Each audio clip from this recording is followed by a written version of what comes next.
Awesome. And I'm going to hand it over to Amelia to introduce herself. And then Amelia, when you want me to pan to the overhead camera, you let me know, okay? Great, sounds good. Thank you so much. No problem. All right, so welcome everybody. Thank you so much for coming to the first live stream for the fall box, the fall 2023 box. I'm really excited. This is also my first live stream as the resident artist for WatercolorSnacks. So I'm super excited to be, demonstrating these supplies with you, talking about watercolor techniques and all that great stuff. So just real quickly before we jump in, I want to tell you a little bit about myself, since some of you may not have met me before. So my name is Amelia Gossman. I'm an artist here in Baltimore, Maryland. I also am a teacher. I've been teaching for several years in various capacities, some more, like in casual settings, and then some more professional settings. I am also a professor of illustration, color theory, and drawing at Towson University, as well as a community college. So I've been teaching art for a while now, and I enjoy it a lot. So I'm excited to get started. I'm gonna go ahead and ask Sarah to switch over, and we can jump into our project for today. Thank you.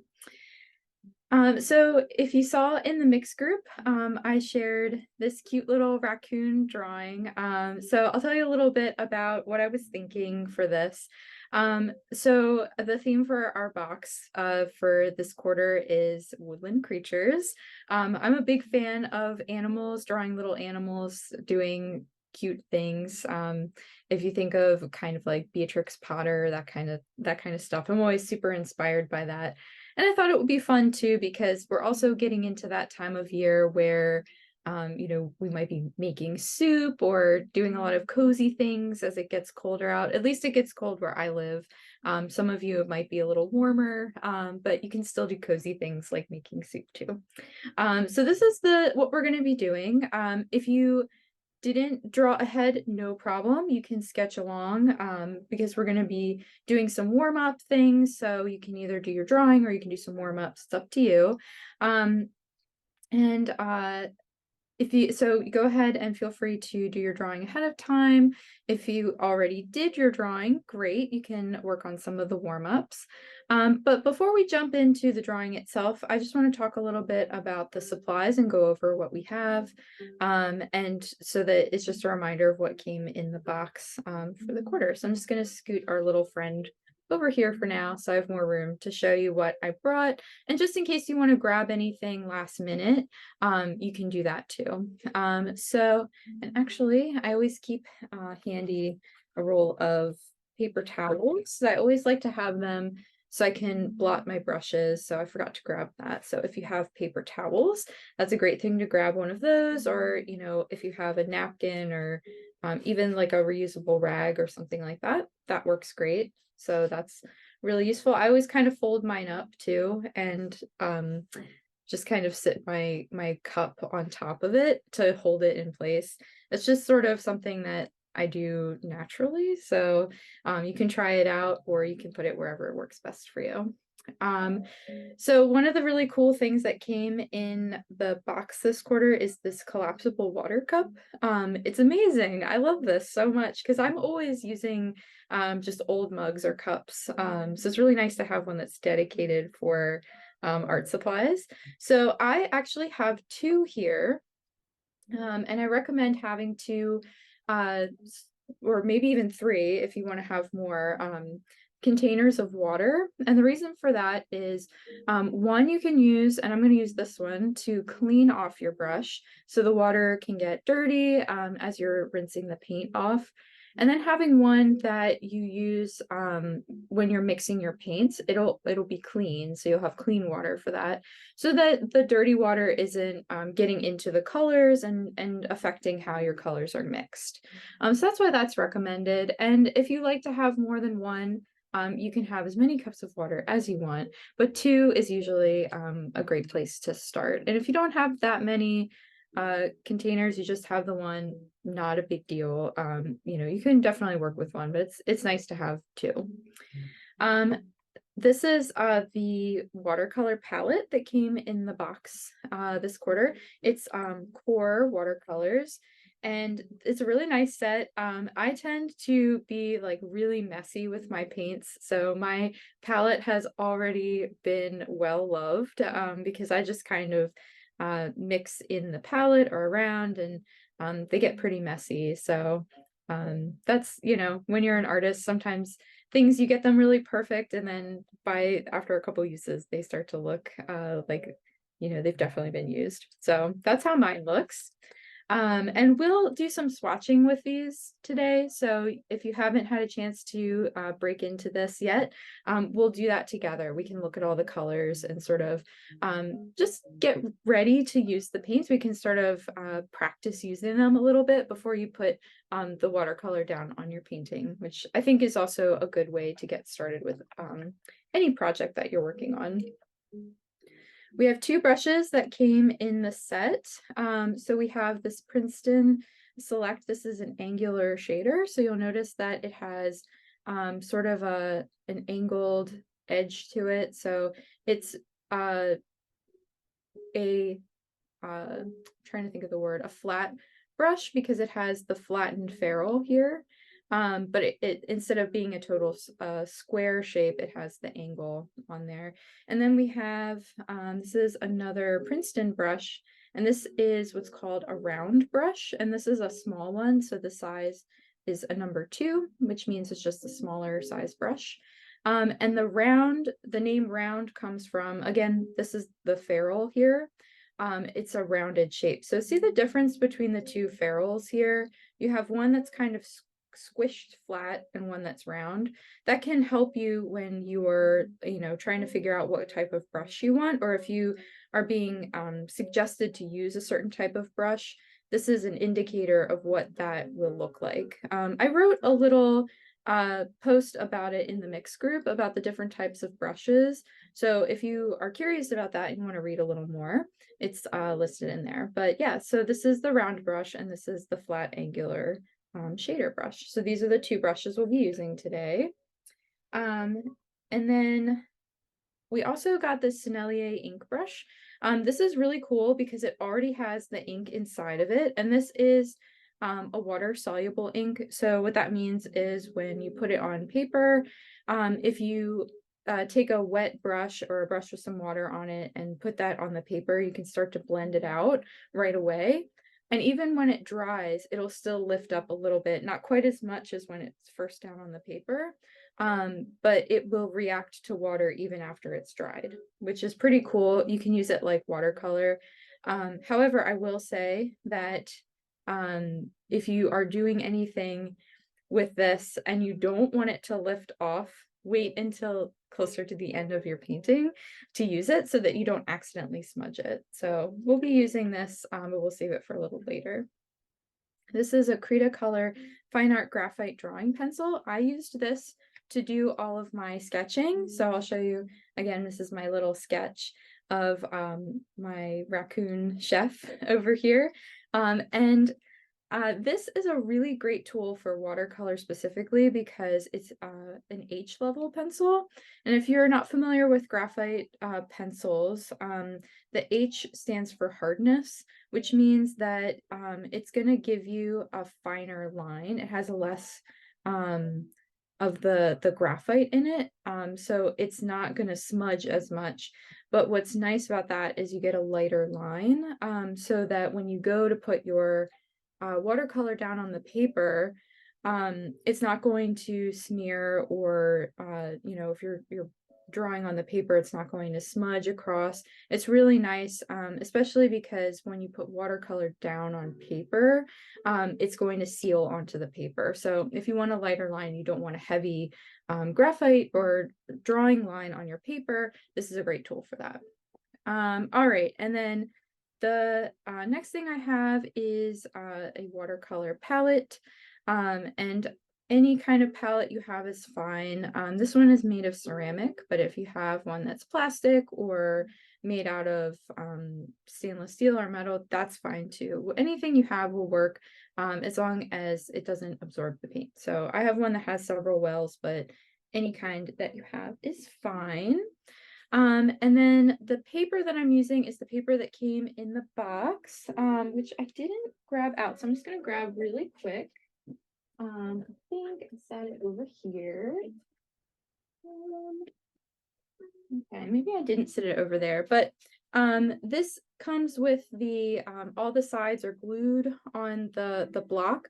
So what you'll do is if you have a palette knife or if you have an X-Acto knife, you'll just slide it underneath where that opening is and then slide along the glue that's attaching it. So and that's how you get your paper out. So I have my finished, sorry, I'm over a little bit too far. So I have my finished painting, so I'll use that as a reference. I'm just going to set that off to the side. And then I'm going to do some demonstrations with a couple of different things. I have a piece of scrap watercolor paper. So if you happen to have one of those handy, you can grab that. Any kind that you have will do. And I also have, this came in the watercolor palette. We can swatch together on that. So that's just an overview of everything that we have on here. And let's go ahead and get started with let's do some brush warm-ups first. So what I'm going to do is let's start with our round brush. And what I wanted to show was a demonstration of how to do some line work using this. So when I did this painting, I didn't use a pen or a marker or anything. I just used this little brush and did some really fine outlines on the shape. So I think that it will be a really nice way to kind of warm up and get our hands used to the paint and the brushes before we jump into our drawing and our bigger painting to do some of these. So I'm just going to go ahead and dip my paintbrush into some water. And I'm going to use my palette here. And let's see, let's start with one of the darker colors. So I'm just going to get some paint on here.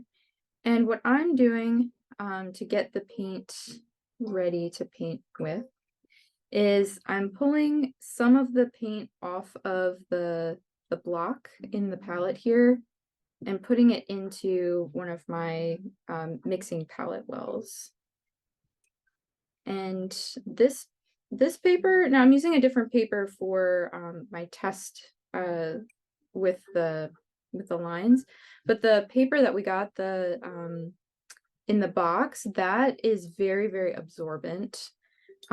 So I have been kind of adding a little bit more water than usual to that because it's going to soak up so much of the paint quickly. So I want to have a little bit more water so that it absorbs it a little more and doesn't suck up so much of the pigment there. So what I do is I dip my brush in my water a couple times and then put it back into the well, and that helps to dilute the paint a little bit. And something else to just keep in mind when you do that is it will lighten up your color a little bit too. So that's the thing with watercolor, and something that I learned as a kid when I was using watercolors for the first time is that if you don't mix enough water with your paint, it's going to be really hard to spread onto the paper. So just making sure that you have a pretty good balance of water and pigment will be really helpful when you're putting it on the paper. And that's something that, you know, doing these kinds of tests is really helpful for. So this is really helpful to just practice drawing some lines across your paper and practicing getting a feeling of control. I do feel like I could probably put a little more of the pigment in here. Let's add a little more.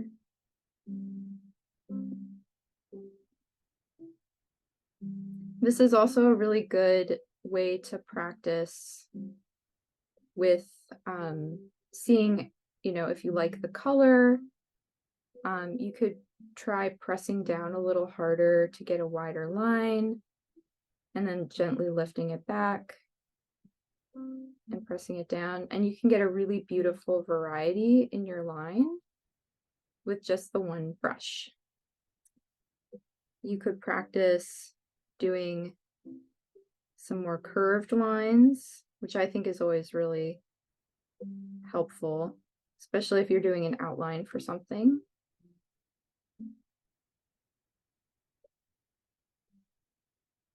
I also think this is a really relaxing thing to practice too. Just drawing some shapes.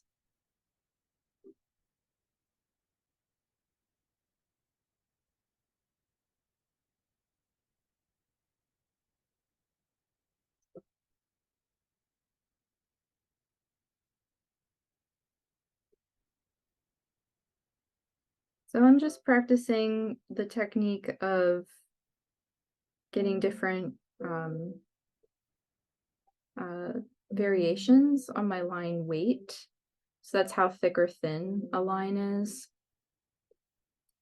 But I think that it's really helpful too, because at the same time, you're also practicing your control over holding the brush.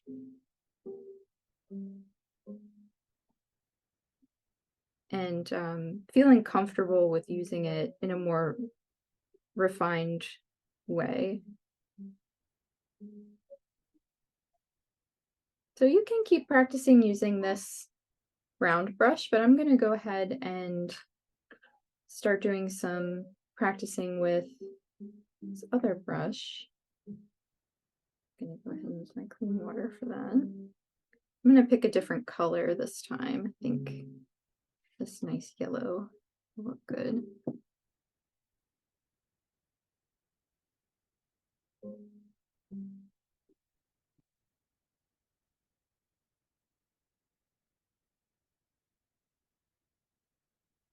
And when I'm, especially if I worked with a darker color first and then I'm switching over to a lighter color, when I'm putting it on the palette, I kind of like hesitated for a second. You may have noticed that I want to wash my brush off completely and kind of, I use the paper towel to kind of start to wipe off the pigment before I dip it into my clean water, so that then I can start to put that in the palette well with the paint. And to do that, I'll kind of get some water on my brush and then let the water squeeze off the brush into the palette well, like that. And that way you're not getting pigment on the brush. So when you put it back into the clean water, it helps keep pigment out of that. And then you can, you know, if you want to rinse off your brush again in the dirty water cup, then you just do that and then dry it off on your paper towel.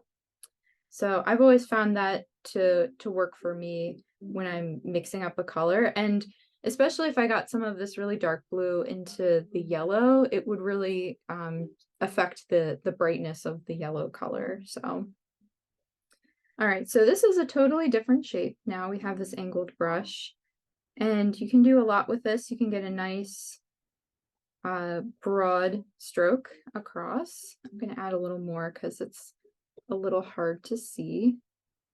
So make it more vibrant, a little more pigment here. So you can get a really nice broad stroke like that. And this is going to be great for filling in bigger areas. I actually used this when I was painting the cooking pot here. I used that to get some of those nice sort of square shapes there. But it's great if you're filling in a really big area.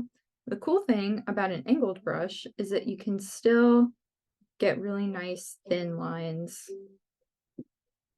with the edge of the brush too. So this is great if you're doing a perfectly straight across line, but the challenge if you are trying to do curves is that if you're doing outlining, that you'll get kind of that broader edge as well. So that's great if you're doing something bigger, but if you want to have a little more control over doing some line work, then it helps to use the round brush like that. But these are awesome tools because you get a lot of different types of strokes out of just one brush. So you can kind of play around with that and just sort of, you know, see what kind of effects that you can get. I think these types of exercises are really excellent, especially if you're using a brush maybe you haven't used before. It can help you a lot with just getting comfortable with the brush. And personally, I really like to do these types of warm-ups before I jump into a bigger project or a more finished looking painting, because I kind of get all of the uncertainty out ahead of time, where I'm kind of figuring it out. I feel more familiar with the tools, and then I'm not kind of trying to guess when I feel a little bit more, I guess not pressure, but I want a certain outcome for a more finished painting. Whereas this, anything can happen, and you can make as many of these as you want. You can also test to see how colors react to each other. And I think these end up looking really cool at the end, you know, when you're finished with them, because you could use them for collage, or you could make a card or anything out of something like this. So yeah, so feel free to continue working on your swatch cards. If you still feel like you need a little more practice, no problem. But I'm going to go ahead and move on to swatching out some of the colors. So now that you feel a little more comfortable with the brushes, you can decide if you want to swatch out your colors with the round brush, or I would recommend using the bigger brush because you can cover more space. But you know, you've had a chance to test them out, so you can use whichever one feels more comfortable for you. So I'm going to go ahead and with the rest of the colors that I've already started to put in my palette, I'm going to go ahead and put those into the rest of the spaces here. And I'm going to use the same technique of I get my brush a little bit wet, I run it over the I keep wanting to call them cakes. I know they're not cakes, but I just have pastries on my mind right now. The pans, that's the word. That's also kind of a cooking term though, right? So more cooking on my mind. But the pans, you run the brush over and then pull some pigment, wash off your brush, dab it on your paper towel, and then grab some clean water, and then just run the clean water over the edge and let that sort of roll into the paint there. You can mix it up. I feel like I need a little more of this really pretty blue here. Okay.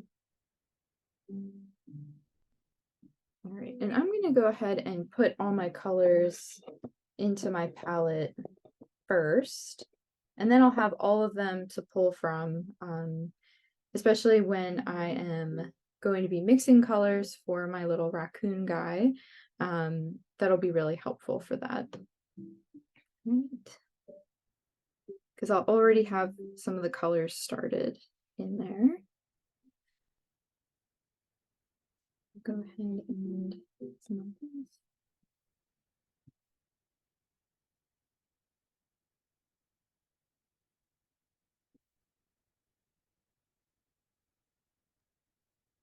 Amelia, just want to jump in here real quick. You are about a half hour in. Great, thank you. We've got an hour left. And if anybody has any questions or anything, please feel free to drop them in the chat, and we'll help you answer them, or comments, whatever you'd like to comment on. Yeah, definitely. I know I'm you know, maybe using some art terms that if you're not familiar with, just let me know, and I'm happy to explain, you know, what I'm talking about, or maybe say it in a different way that is more familiar. like I said, I talk about art all the time, and sometimes there are words that just seem, really like, oh yeah, that's super familiar to me, but it might not be familiar to everybody. So I'm always happy to explain what that means.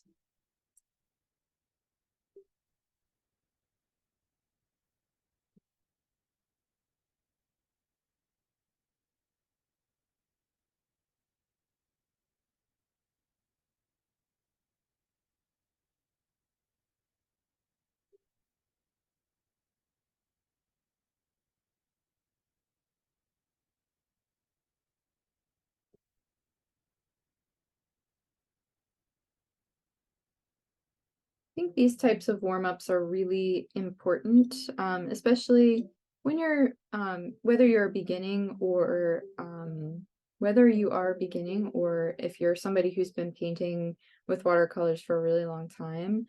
I think about it in sort of two different ways. One, it's if you think about athletes before they start to play a game, they'll usually do some kind of warm-up, whether they're, kind of doing some kind of exercise, or usually you stretch after, not before, but some type of warm up to get themselves ready before they play an actual game, or if they do more intense practice, they're always doing some kind of warm up. And art can be really similar. In the fact that doing these kinds of warm-ups is getting you ready, not just your hands ready, it's getting your head ready, you're getting into kind of the space to be ready to create, as well as just warming up your what's it called, your muscle memory. So I was kept thinking motor, and I was like, that's not right. Thinking of your muscle memory, kind of getting that back into the swing of things is really, really helpful. And the other thing I kind of think about to compare this warm up to is musicians too. Musicians, before they start to practice a song or get ready to go on stage, usually you'll hear them playing scales or practicing a little section, tuning their instruments, what have you. This is the same idea.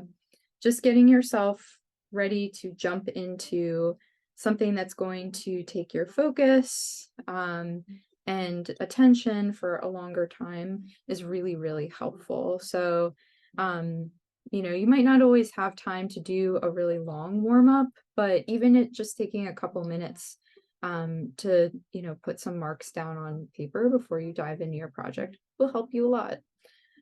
So I think it's really important. Okay, so I have all my colors ready to go. So I'm going to go ahead and just move this down a little bit.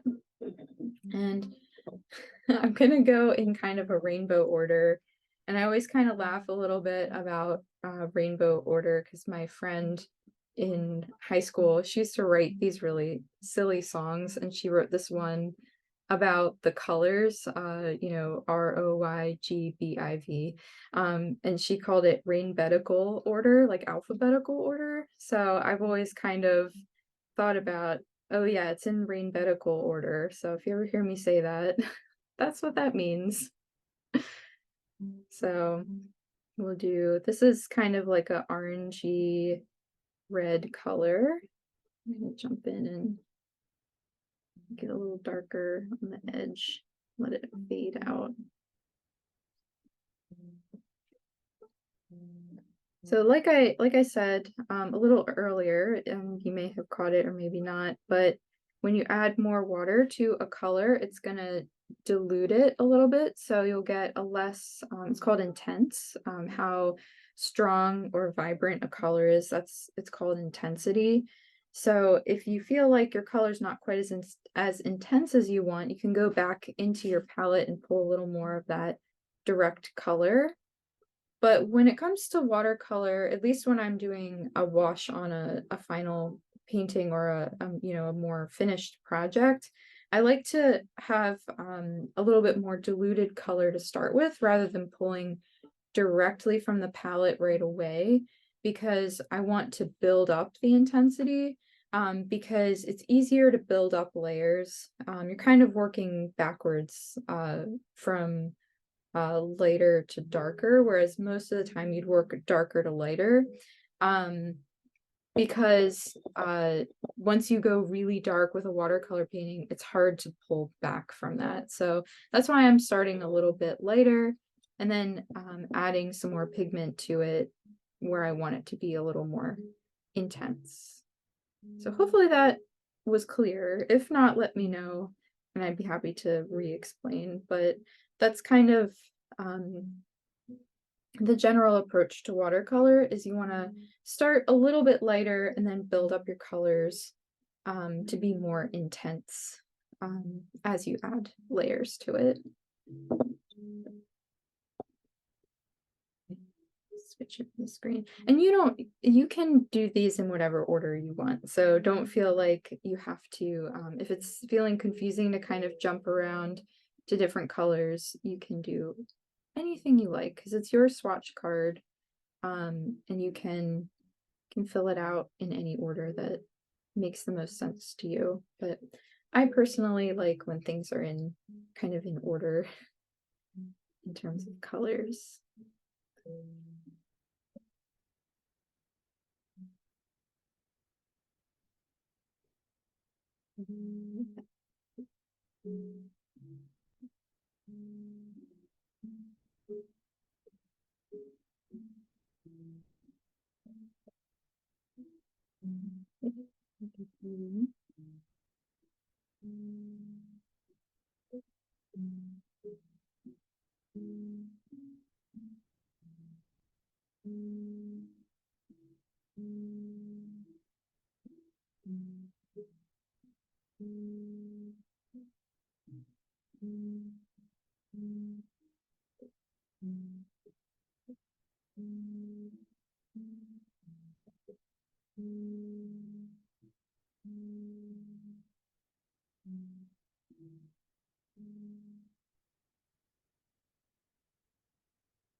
So I kind of make it a habit to every time I clean off my brush, I just kind of wipe off that excess of paint, or not paint water, the excess of water, so that I don't get any pigment from the water I'm using to clean my brush into my paint palette. So if you see me doing that, it's just kind of my muscle memory at this point. But I think it's a really helpful habit to build because you're getting into that habit of making sure that your brush is clean every time you use a new color. Now, if you are not too worried about your colors mixing together, like if you're doing something that is really loose and the colors are all meant to kind of blur together, that's fine. But for me, this is just kind of my technique that I've developed over time, and I think it works really well. And this is also why I tend to sit my paper towel right under my cup like this, is because I clean off my brush and then I wipe it directly on the paper towel, and then I can use the clean water or I can dip into my color palette that's over here. So that works for me. And if you want to try it out, you're more than welcome to. But if you have a technique that works for you or works a little bit better, I'd be curious to hear about it. So you can share that either in the comments or when we're doing show and tell, you can let me know what works best for you. So we're gonna sit that off to the side and let it dry a little bit, and I am going to bring over our project so we can go ahead and get started with that. But before we jump into the finished painting, just rearrange some things a little bit here so we have more space to see. I wanted to talk a little bit because I mentioned in the post about transferring a drawing. So I did my sketch. This is just on some drawing paper. I didn't do the sketch on watercolor paper first, but I did my sketch on this type of paper separate from my watercolor paper for a reason.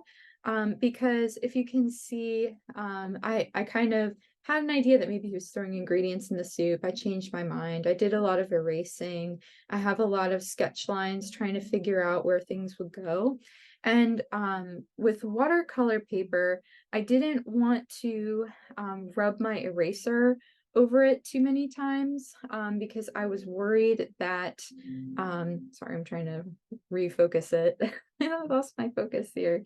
I didn't want to rub an eraser over the paper too many times because it would start to sort of pull up the fibers a little bit on the paper. And when that happens, when you go to put water or watercolor on top of it, it starts to soften the paper a little more. And especially when you add water to the paper, it gets a little weaker. So I didn't want to have spent a lot of time drawing a line, erasing it, drawing another line, erasing that, because I worried that, sorry, I'm trying to refocus my camera here. I was worried that it would, you know, affect the paper later on. So that's why I did it on separate piece of paper, and I do recommend doing all your sketches on separate paper and not on your watercolor paper for that reason. And then to transfer your drawing onto your finished paper, there's a couple ways you can do it. So I shared in the mix post that you can either, if you have a sunny window, you can transfer it by putting your sketch against the window first, and then you can put your watercolor paper on top of that. And then you can trace over it that way. Another way I wanted to show you really quickly, just before I start the painting part, is if you have a pencil, and again, I remember I was talking about H pencils are really hard. B pencils are going to be a really soft pencil. So this is a 6B pencil. If I can get it to focus.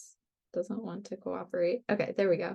So this is a 6B pencil, and the B stands for blackness, which means darkness, how dark or intensely graphite the pencil is. So this has more graphite in it. It's going to be a little bit of a more greasy pencil, and that's why these types of pencils smudge more. And this is good for a transfer technique where if you rub graphite all across the back of your paper, you can do this with charcoal as well, but you cover the entire back of your paper with graphite. It's got to be the 6B or 8B, 9B, anything. The higher the number with the B, the darker it's going to be. You cover the whole back and then tape it over top of your paper, your watercolor paper, and then take a ballpoint pen or something like that to trace over your drawing. It will transfer onto your paper, just like if you were, this is an older thing that people used to use when they would write checks or sometimes fill out a form. There's multiple pages together, and when you write on it, it'll transfer through to the pages underneath.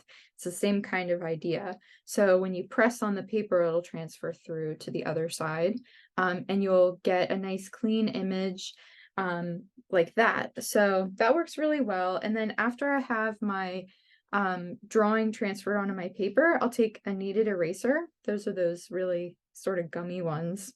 And I just kind of roll it across my drawing, and that lightens up the drawing a lot. So I know it's a little hard to see, but I lightened it up a good bit because that way I don't have as heavy line work. Because if you look at this painting, I do have a pencil drawing underneath, but you can't see it because it's very, very light, and it's been covered up by the watercolor paint. And as I mentioned, when you put watercolor over top of graphite, it seals it onto the paper. So again, it will be a little difficult to erase. And if you had done your sketch on top of the paper and you had all those erased lines, they'll come through the watercolor because watercolor is transparent. So that was sort of a long-winded way to say that's how I got my drawing onto my paper. And I recommend those tips for when you do your sketch and you want to put it on your final paper. It will help you a lot when it comes to doing your painting and not having your sketch show through, but you still have a guide to paint with. So I think that's really helpful. Okay, so hopefully you have your drawing on your paper. Again, if not a problem. You can either start your drawing now, or you can totally just freestyle and sort of just paint however you feel inspired to paint. You don't have to have a drawing ahead of time.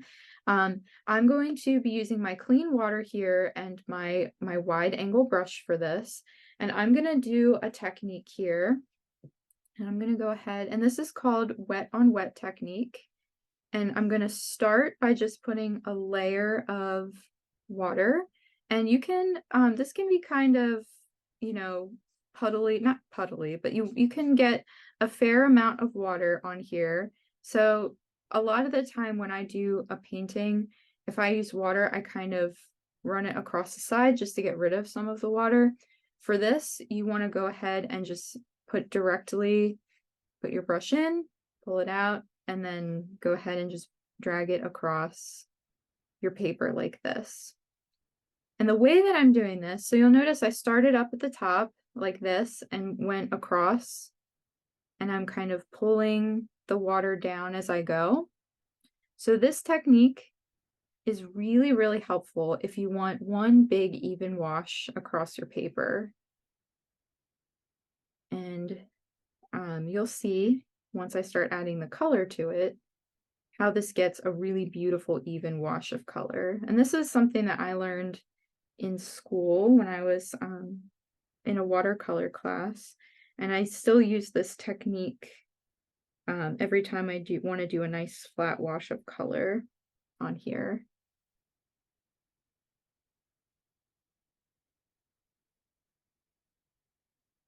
And if you have a light of some kind, that will help you. You can probably see me in my other camera. I'm tilting my head because I'm using the light, the reflection of the light, to see where the water has already been applied, because it can be hard to see as you go a little further down the paper if you don't have as strong of an angle. And if you see any areas that are starting to dry out a little, you can go back over like that. So I'm going to point something out that you might be noticing happening on your paper. But if you can see when I hold this to the side, do you see how my paper is starting to puff out a little bit like that? That is totally normal. It's something that happens to the paper because it's expanding, grabbing onto the water like that. So don't worry. It will flatten back out. And you can also, well, we'll talk about it more when we get a little closer to the end, but if you have, it's called buckling. It just happens with the paper. A couple things that will help prevent that, which I'll write about in Mix to go in more detail. But when you have your finished painting on the back, you could do a very, very thin wash of water and let it dry a little bit, and then put some flat heavy books on top for a little bit. That'll help flatten it out. You can also when you have it on the watercolor block, it will help prevent buckling as well. So I'll have to grab it. I think I have my watercolor block just sandwiched between two other blocks. I should have grabbed it out before, but I had been in cleaning mode and of course put it away. But by doing that, if you leave it on the block, the reason that it's all glued together like that is it helps to prevent buckling. So of course it's not a big deal if your paper buckles like this. It'll flatten out, but it stays a little more flat if you leave it on the block and don't cut it off. But it's not a big deal if that happens. Okay, so I think, so in my original one, I had done kind of a gray wash in the background, but I'm feeling pretty cheerful. And I think I'm going to do a yellow wash in the back, in the background. So here's where it's kind of like a fun magic. So you take some pigment and then using the same sort of directional technique, what you're going to do is sort of pull that color down into where you added your washes. And it's okay if it spreads a little bit. You just keep pulling it down in that direction.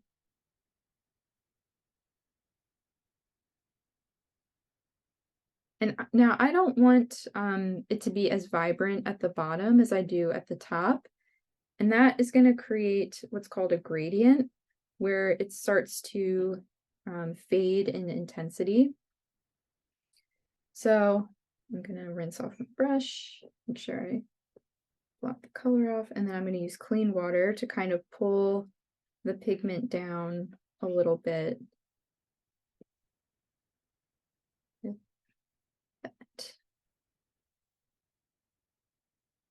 I think I need a little more, so we'll pull it down a little more.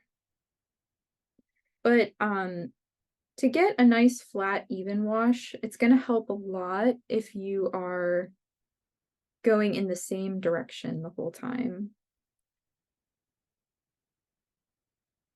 And you can go over it a couple of times, but you're the idea is that you're kind of dragging that color down a little bit and keeping it all in one direction is going to keep it looking smooth and flat, and it's all going to blend together a little more evenly.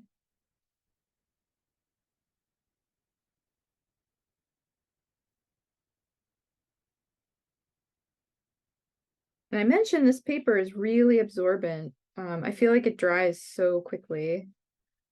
So don't be afraid to get, a decent amount of water on there because it's going to soak it up.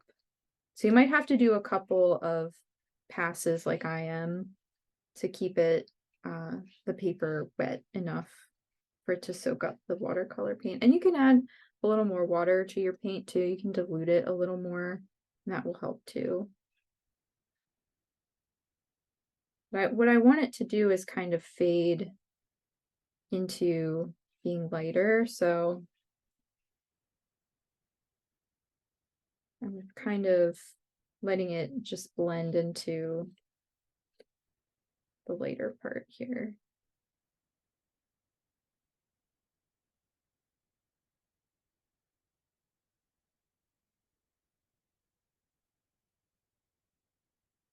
And if you notice, like I feel like I just noticed a little area that was a little lighter, you can go back in and sort of blend that out. At this stage where everything is still kind of wet, there's still some play to the paints. So you can still move them around a little bit. Watercolor does reactivate after it's dry, but it will soak into the paper, so it's a little harder to lift completely out or move around once it's dried more. So that's just kind of the nature of the paint. So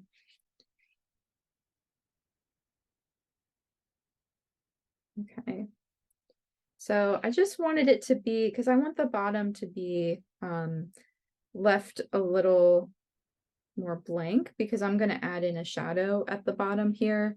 So let's set this aside because we want to let it dry. It's okay if it's not completely dry, but we're going to let it sit for a minute so that, we don't, because it's going to blend out if it's still wet. So we'll just set it aside.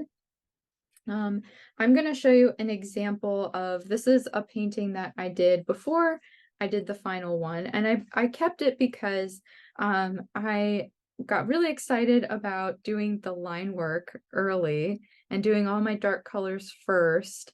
And then what ended up happening was I went in to go in and get the paper wet so I could put in my other color, and it picked up all the pigment and started to blend out. And that's not really what I wanted to happen.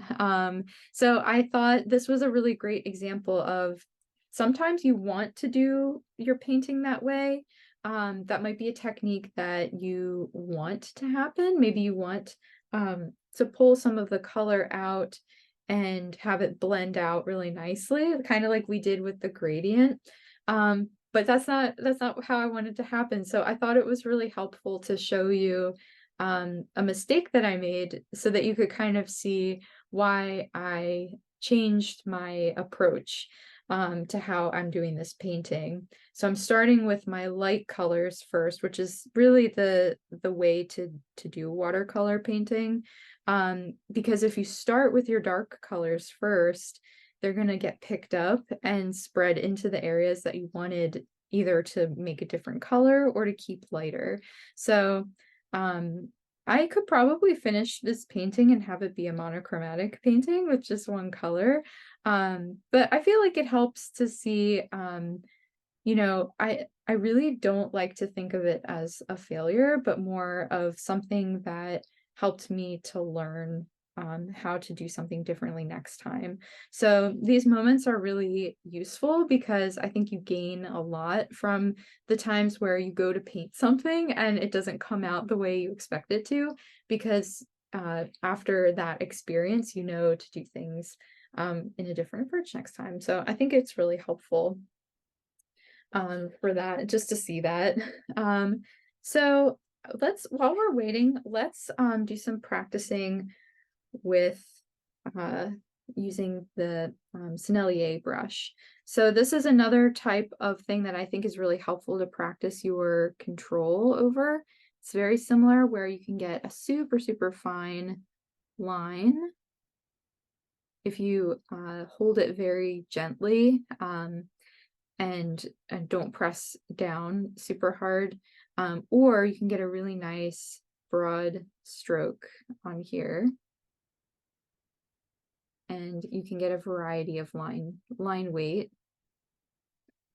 And you can, if you want a little more pigment, you could give the barrel a little bit of a squeeze, but just be careful if you do that because you might have a lot of paint or ink jump out of the end. So just use caution if you decide to do that. But I wanted to show you this also because you can, while this is still wet, you can take a brush and start to pull some color out like this. So if you have your scrap paper and you want to practice with using watercolor or water with the Sennelier brush, you can.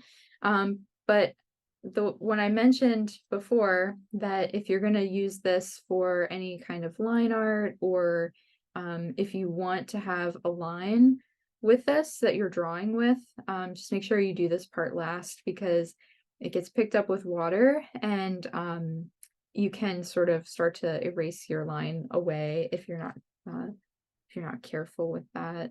So that's that. And then I'll show you also, you can get your paper a little wet first, and then you can draw on top like that. And it has this really cool effect of it starts to blend out and sort of has this like bleeding effect where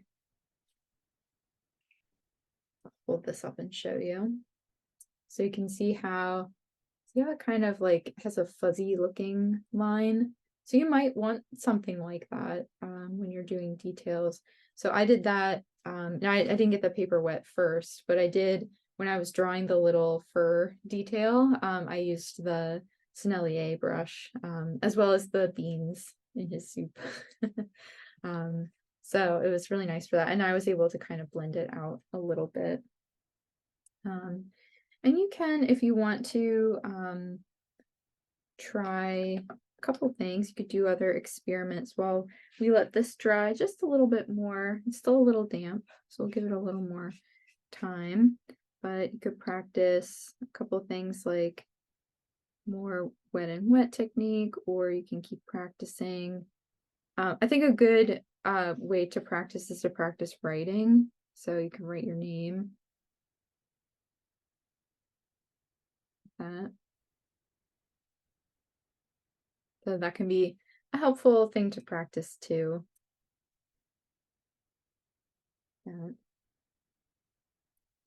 The other cool thing that you can do with the ink brush is if you wanted to use the ink, you can put it into your palette as well. So if you wanted to mix up this color and if you wanted to dilute it, but you didn't want to put it directly on the paper, just kind of like sort of wiping it against the side of my palette well here.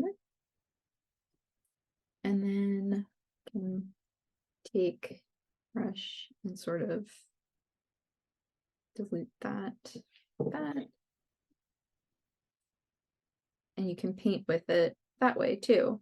So there's a couple of different ways that you can use this. If you don't want to use it as you know, a paint pen or marker directly on the paper, you can also use the color that way too, which I did. And I'll show you when we get to that step, but I did mix it in a little bit with the fur color. So I made his fur a little bit warmer because, well, actually a little cooler. I mean, because these are, you can notice these are two different browns. This one is a little bit more of an orangey brown color. And this one is a little bit more of a like darker brown. I would say this is like kind of a what's called burnt sienna, and this is more of a little burnt umber. So those are two brown shades. One's a little warmer and one's a little cooler. So you know, they can be useful for different things depending on the color that you're mixing. Okay. So let's see. So I think it's still a little damp, but I think we're okay to move forward with our raccoon. So the next step that I did when I did my painting was I started painting the cooking pot. And I did look at a reference photo for this, but I noticed that there were some really shiny parts. So I'll point out before I start putting the watercolor down that plan out where you want those reflections to go. I have mine kind of spaced out. This side is a little bit brighter than this side. But I chose those spots, and you want to plan where those spots are going to go because when you're painting with watercolor, you want to leave the white of the paper as the white that you are using in your painting. So you want to avoid painting over those spots.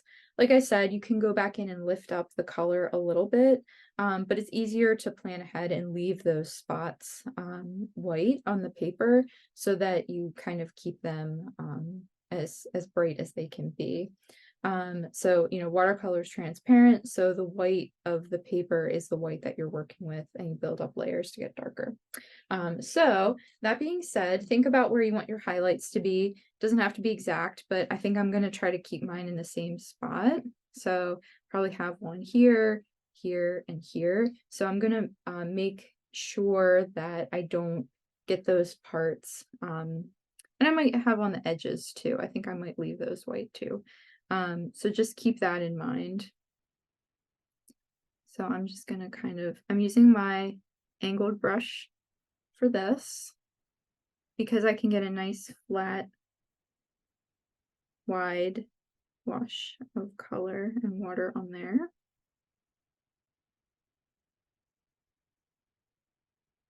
I know it's a little hard to see because it's clear right now, but so if you want to watch first, that's fine. You can kind of see how I'm adding color. So I used this darker sort of grayish blue color here. I got a little bit on my brush, and then I'm going to go ahead and put that color down. And you can see how, because I'm using what's called wet on wet technique, meaning the paper is wet and the watercolor brush is wet when I put it on the paper. it starts to just spread out and fill out that shape right away. Like that. I'm just slowly kind of filling it in. Hey, Amelia, Sarah jumping in here real quick. Sure. You have about a half hour left. Great. Thank you. And so far so good. Thanks. One of my favorite things I'm just going to show you guys while it's happening is when the watercolor starts to kind of, trying to get it to focus, it starts to feather out like that. I just think that's so pretty, and kind of like a magical thing to see happening. So, yep, I'm just filling in these areas here.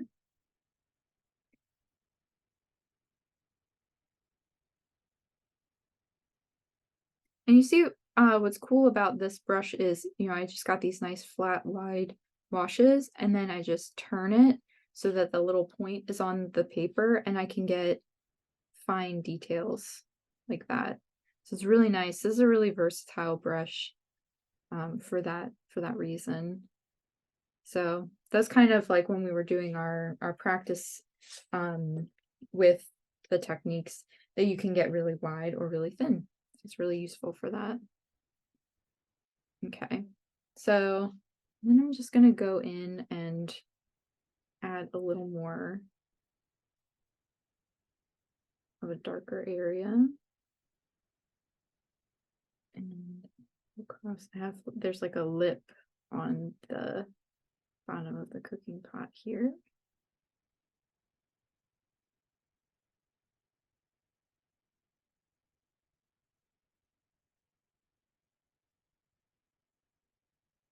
So since this is sort of a different shape, I'm gonna fill it in a little bit more.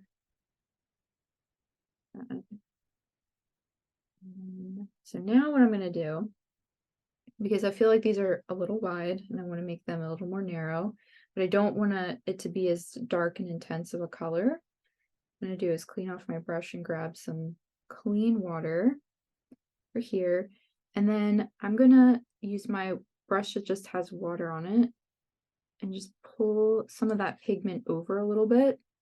So what I'm doing is grabbing some paint that's already on the paper and just kind of spreading it over into that area that I left blank. You might have to do like a little bit of a scrub if you have a more harsh edge. Like I have a bit of a harsher edge where it dried a little. So I'm just kind of doing little circular motions, and that's kind of scrubbing it. And you see what's happening is it's making that sort of gradient effect. Like that.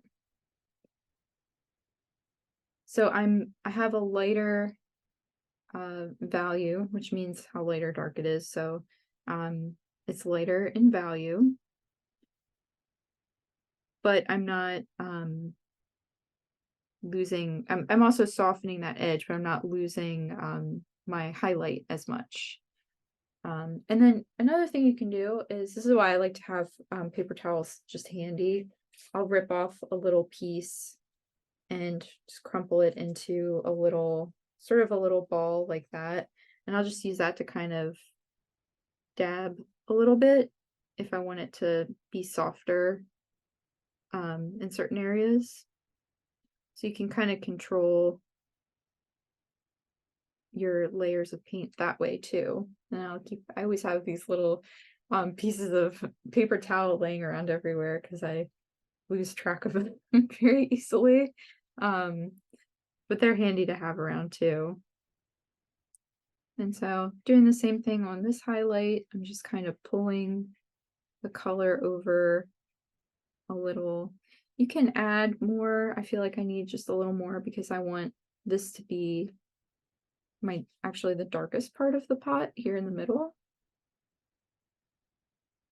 So I'll add a little darker spot there. And again, you might have to add a couple layers on here. So, if because watercolor will dry lighter than when you originally put it on the paper. Again, it's just the nature of the paint.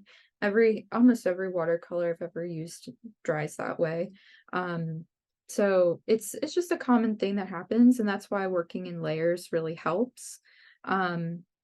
So, you know, you might have to go back in and add a little bit more, and that's okay. But just be prepared for it, that you may have to go in and add a little more color. And it's not anything that you did if you find like, oh, I thought that this was going to look different when it dried. It's just how the paint, that's just how the paint is. So just, you know, you can always just go in and add a little bit more if you need to.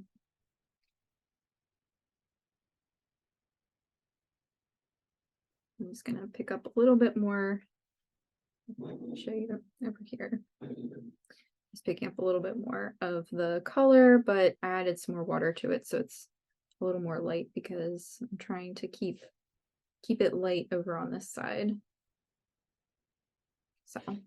So this looks pretty reflective, I think. You know, because it's meant to look like a metallic surface. So I think I just want this to be a little bit thinner.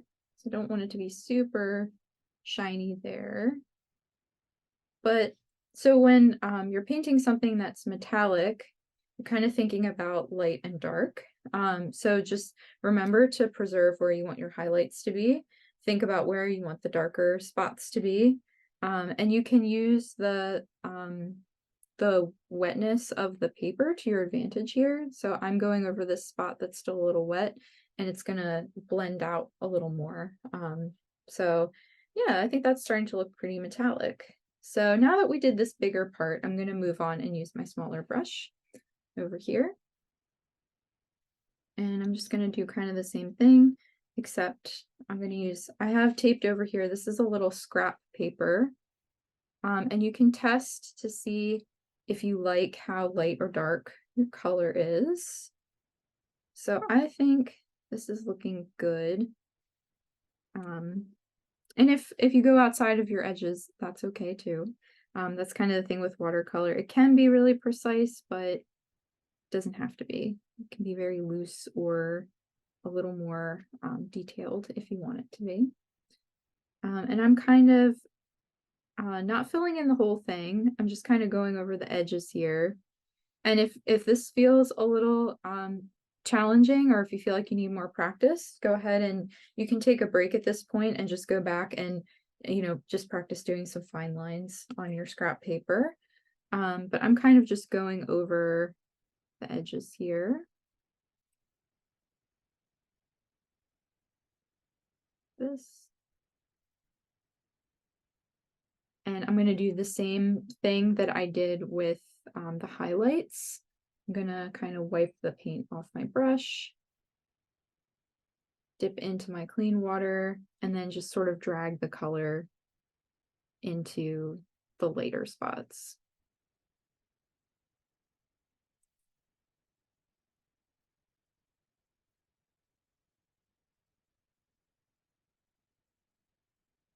So what's going to happen is you're going to pick up the heavier, thicker pigment on the paper with your wet brush, and then, you know, you can just sort of manipulate the paint on the paper that way. Like that. So now it's starting to look shiny. It's pretty exciting. Okay. I'm going to do the same thing with the outer edge of the pot too.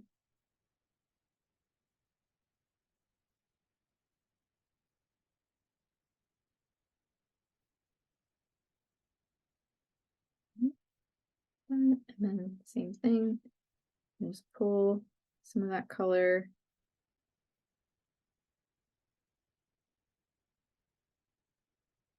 to this outer edge. That, and this one, just a little bit of a lighter color for the background. So you'll notice something, probably if your yellow background is as far over as mine is that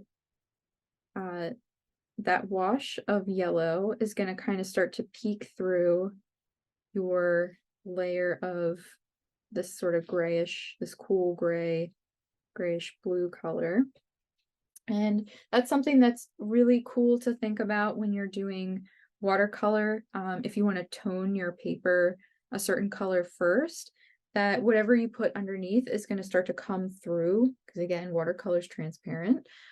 So in this example, I did this wash of this gray blue, and it's kind of coming through the fur in here, and I feel like I switched to yellow because I feel like it's a little bit more warm, like makes me think of coziness, and the soup is sort of like emanating happiness into the rest of the painting.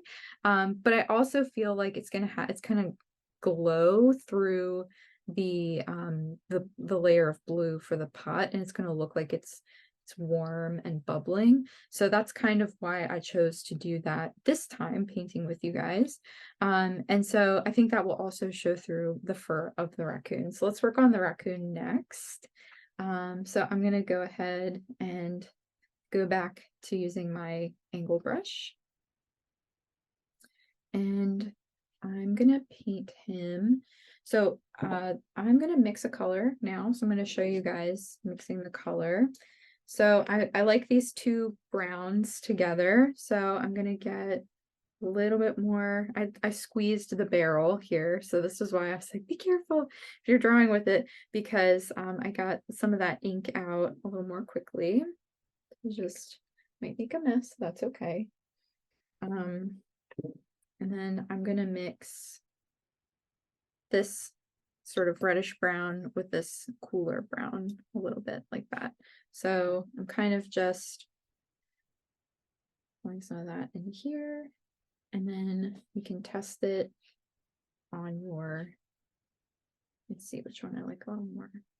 I think I like this one a little bit more, this one in the middle. It's like a little bit more of the cooler, darker brown, and I just added a little bit of this into it, and I feel like it just like it a little more. It's a little less red.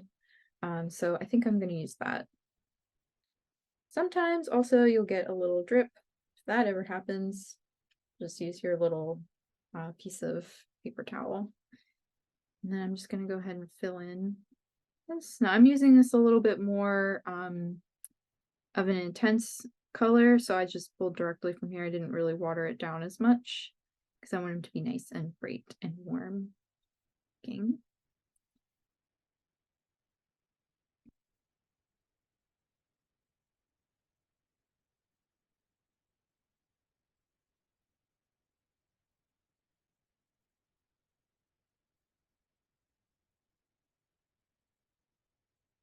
And don't worry too much, again, if you have a little bit of a hard time keeping everything contained around the lines.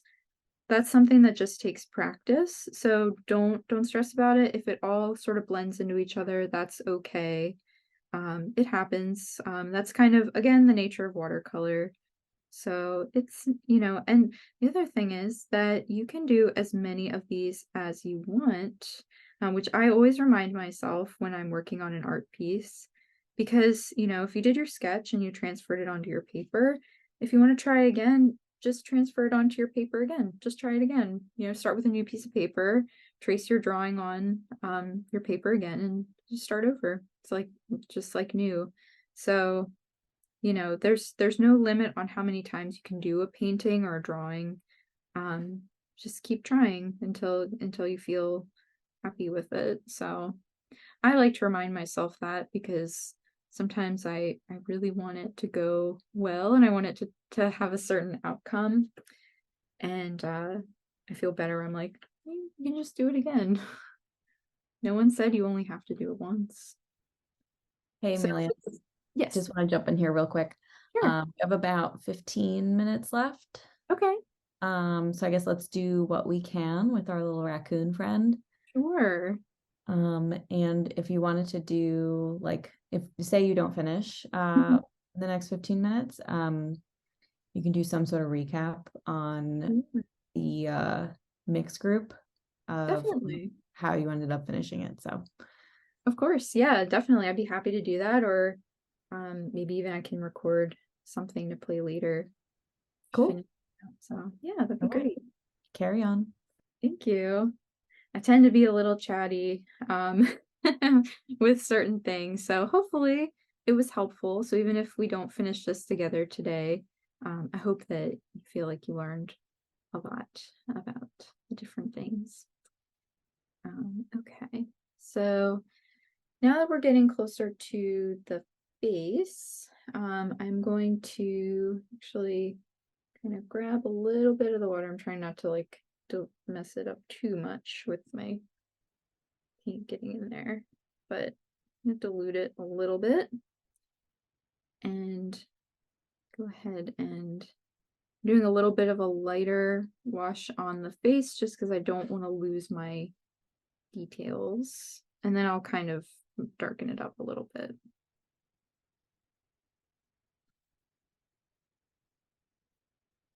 This is looking a little bit more like a red panda, although they have more white stripes on them. But they're so cute. They're a type of raccoon too, even though they're called pandas. They're so cute. They have that kind of reddish fur.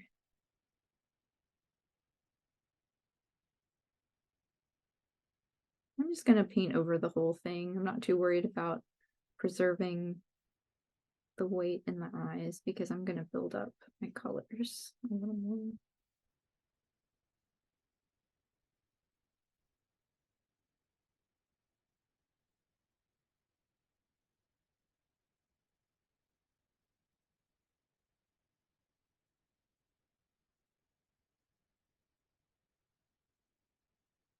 Okay, so I can let this wash dry a little bit. Oh, right, I almost forgot the tail. I'll fill in the tail really quick.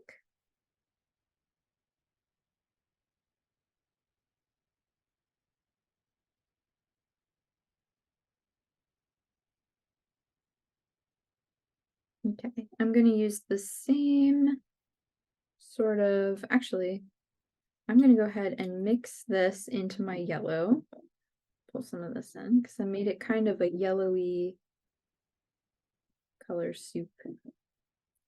So I'm just pulling some of this color and dropping it into my yellow over here to mix that and test it really quick. That looks good, but I'm going to add a little water to it because I'm going to dilute it a little bit. I'm sort of living on the edge here because I have my water cups across from my palette. It's because I'm right-handed that I think I like to have the water cups over here, but I like to be able to see the palette without my hand blocking it. So, but just if you do that, be careful that you don't drip water onto your painting. I realized I was like, oh, I should be careful of that. This is the soup, so I'm just mixing like a kind of a light yellowish brown for the soup. I think he added some turmeric to it. It has a really pretty yellow color. Okay, so we'll go ahead and let that dry. And then I'm going to take a little bit of some purple here, and I'm actually going to mix it with a little bit of this sort of, oh, sorry, I just realized this is camera. So I'm going to take a little bit of this color that we used for the soup pot, and I'm going to mix it into my purple because I just want to neutralize the purple a little bit. And actually, I might even add its complement, so some of this yellowish brown. I'm going to add this, and it's going to neutralize it a little bit. So hopefully you can kind of see how it's a little less intense. It's still purple, but it's kind of gotten a little bit grayish. Not a little more yellow. So when you add a complement to a color, it's going to neutralize it. It's going to make like a brown or a gray color.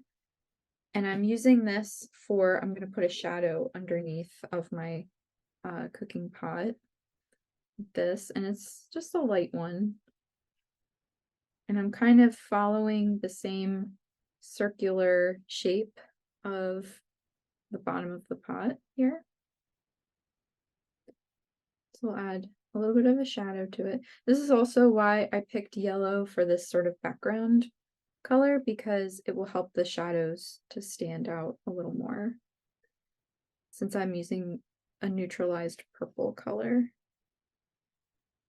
I'll just add a little shadow to the bottom of the tail. All right, so let's, since I'm probably not going to be able to finish this in time, because I still want to give time for show and tell and questions and all that good stuff, I'm going to show you some of the line work that we planned for. So go ahead, and I added a little more of my really dark gray, and I think, you know what, I think I might actually mix it with this brown color, because I want to use a darker brown for my outline, not just a really dark color. And a little bit of that, a little bit of that. You'll see I have kind of a really dark brown now. So I'm going to take this, and I'm going to just follow over my line work. Like that. So you see how I'm kind of just drawing, and I'm just really kind of tracing over my line work here. So this is going to be the part that's going to take a little more concentration. So take your time with this part. This is how I filled in sort of the details of my little raccoon guy here. And I'm saving these for last. So that's why I was saying, because the line work is a little more refined, and I want to keep the line work clean, and I don't want to lose any of the details. That's why I'm saving it for last, because if I go over this with another color, it's gonna smear the whole thing, kind of like what happened here in this one. So that color is gonna get lifted up if I attempt to add any other colors on top of it. So if you're not at this stage yet, don't worry, take your time, don't feel like you have to rush to get to it. I just wanted to be able to show everyone this stage. So if you feel like you need more layers, take your time.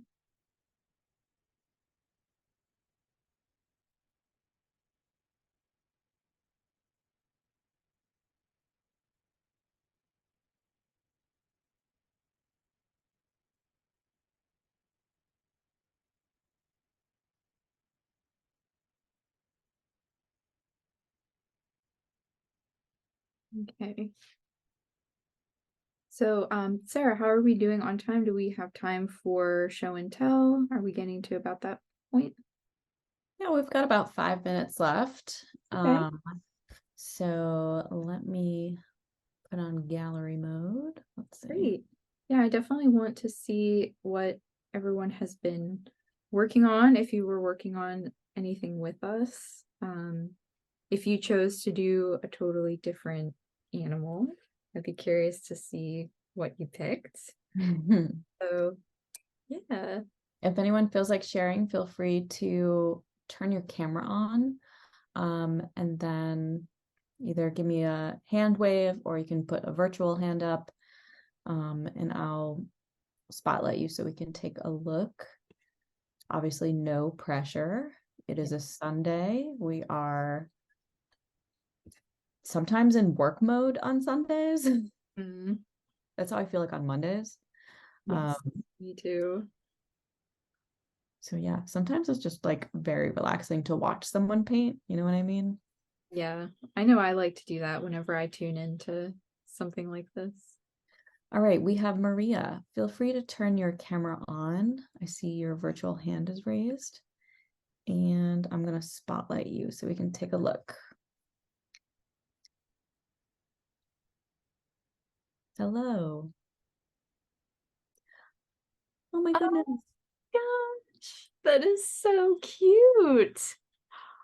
Maria, if you want to unmute yourself too, you can talk a little bit about your work as well.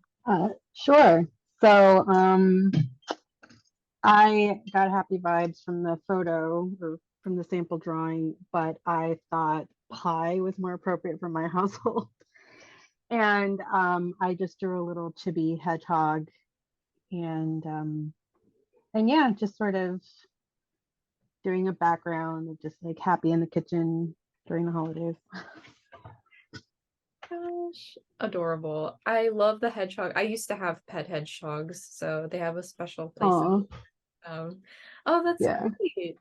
So, that's so exciting. So, how did you feel using the watercolors in the set and the different supplies for your painting?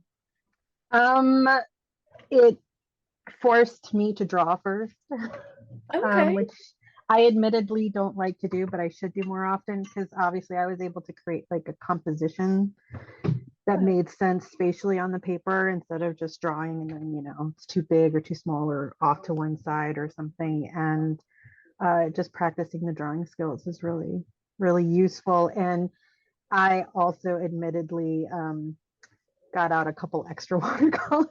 That's okay. Yeah, it's okay if you want to supplement the colors sometimes. Yeah, because I needed a nice pink for the mouth. So yeah, so it's obviously still very unfinished. The window will eventually have like a little fall scene in the back, but that's where I did the yellow gradient, sort of going from light to more intense yellow because the sun, you can't see it in the drawing, but the sun's over here. And, just, yeah, playing around with stuff. So it was nice. It was good. Good. I'm glad. That is absolutely beautiful. So I hope that you'll share it with us when you're finished if you want to take a Sure. picture of seeing it. Yeah, I'd love to see it.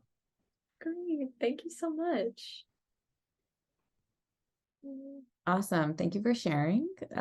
Does anybody else want to show us what they made?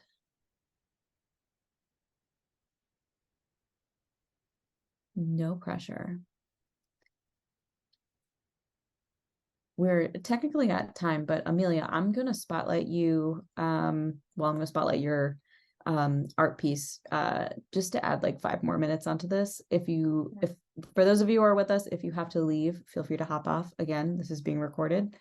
But yeah, let's just get like 5 more minutes in of your demo here. Sure. Thank you. Mhm. Great. Yeah, so I'm gonna kind of hop around a little bit and go back in, and I think I want to fill in the spoon, so at least I have most of or actually I think instead I'm going to use some of this darker color I was outlining with, and I'm going to fill in this little chest like that. These little detail brushes are super nice for a lot of things. One of those things being you can do really fine line work, but I think they're great for these little areas that are going to be kind of hard to get with a bigger brush. So even though it takes a little while to fill it in, it's nice because you have a little more control.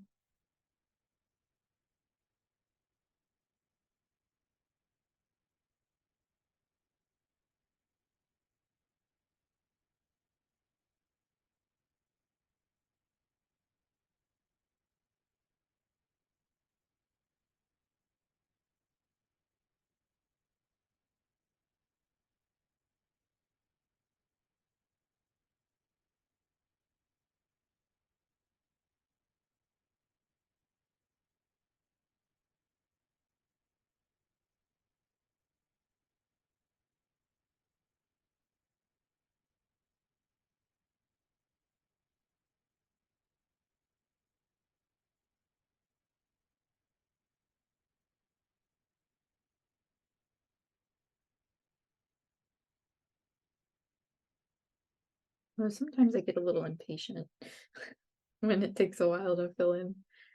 I'll go for a bigger brush when I start to feel like that. Especially if it starts to be like a bigger spot.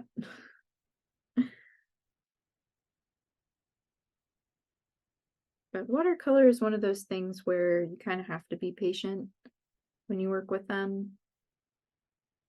So I think they're great for if you need sort of a zen moment. They're good. They're good for that, I think.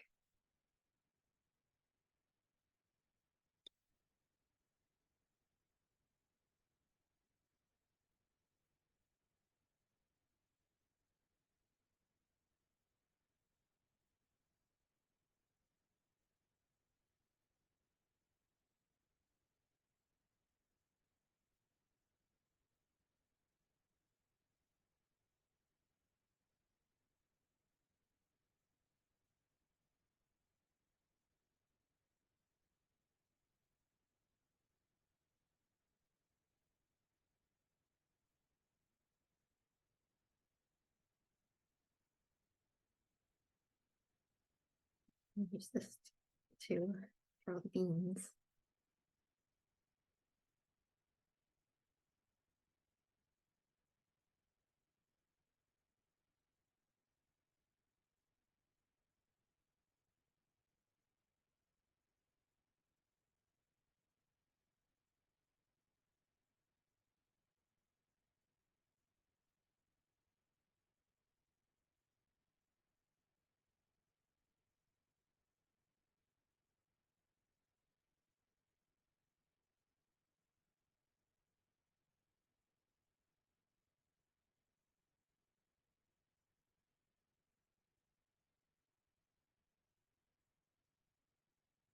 Nice.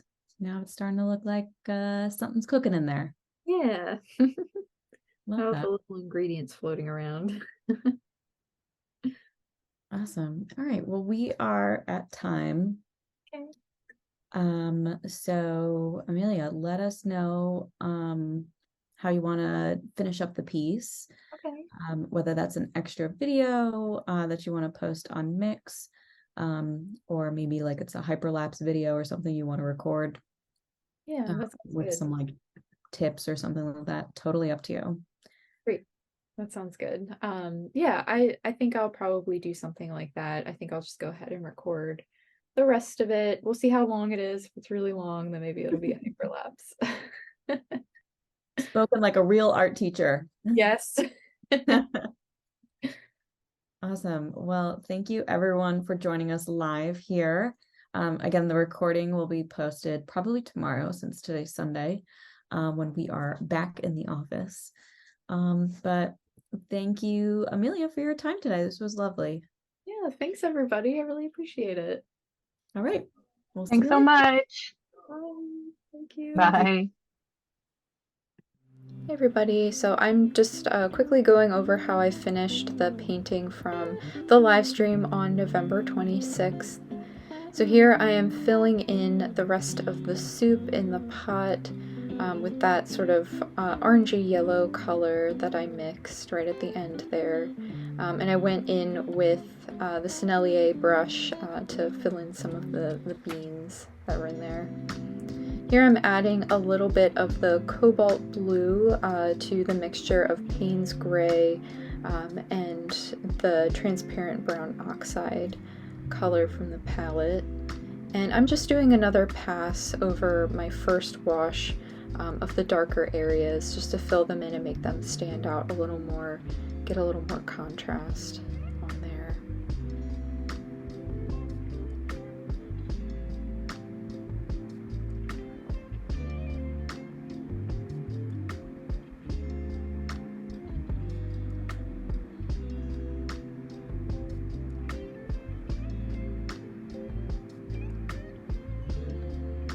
Here I'm getting a little bit more of that Payne's gray. I'm getting a little more intense color and putting that in my palette. I also added a little more of the transparent brown oxide just to warm it up a little bit. And I'm going back over the line work, the details that are in this character's face here.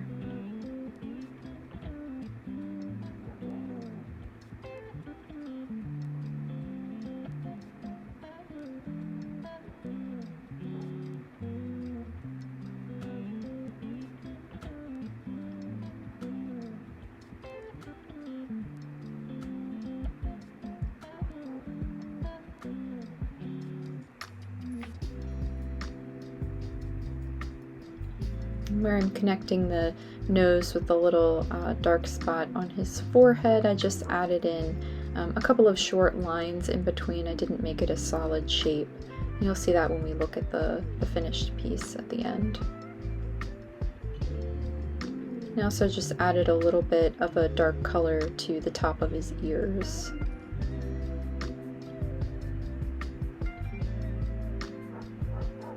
I'm just refining some of the outlines here, going over some spots that I missed before, just to, again, add contrast and help those outlines stand out a little bit more, especially because some of those colors are really dark and it helps them to stand out. I'm also just adding another dark line on the underside of the cooking pot here and over on the sides, again to help with contrast, to help the shape stand out a little bit more.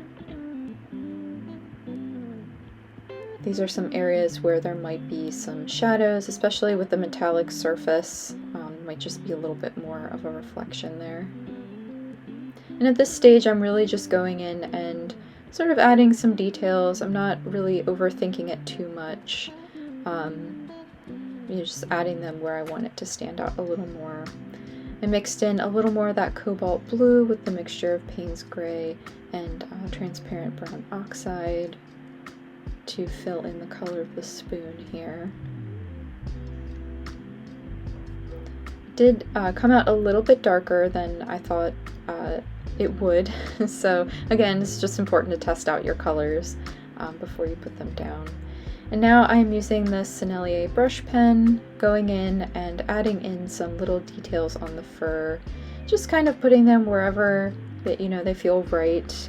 You can kind of add them in any place that you like. I just wanted to add that pattern to help give the sort of appearance of texture on the fur.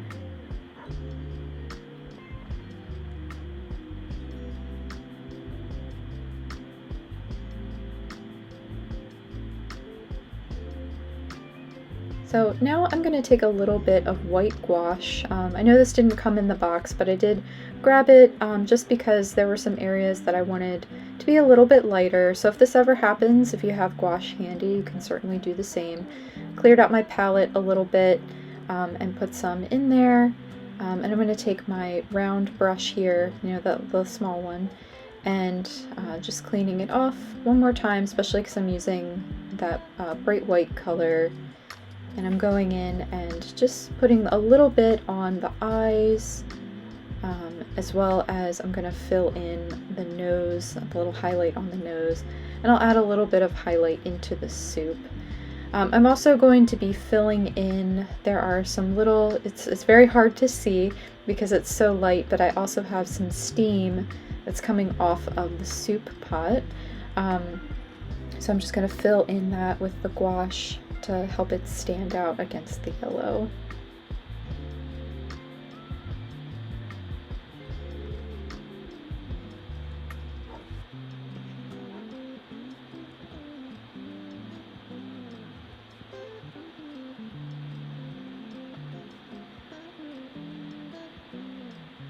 You're going to notice I'm going over that again just because it does start to soak into the paper a little bit.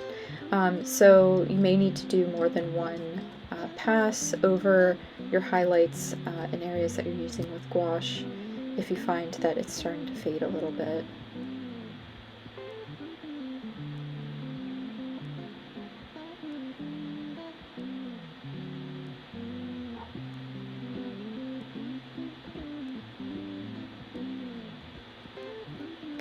So I think this is just about finished. I'm washing off my brush. It's very important that you clean off your brushes when you use gouache. And now we're going to get that really satisfying tape peel at the end. That's always one of my favorite parts of doing a painting.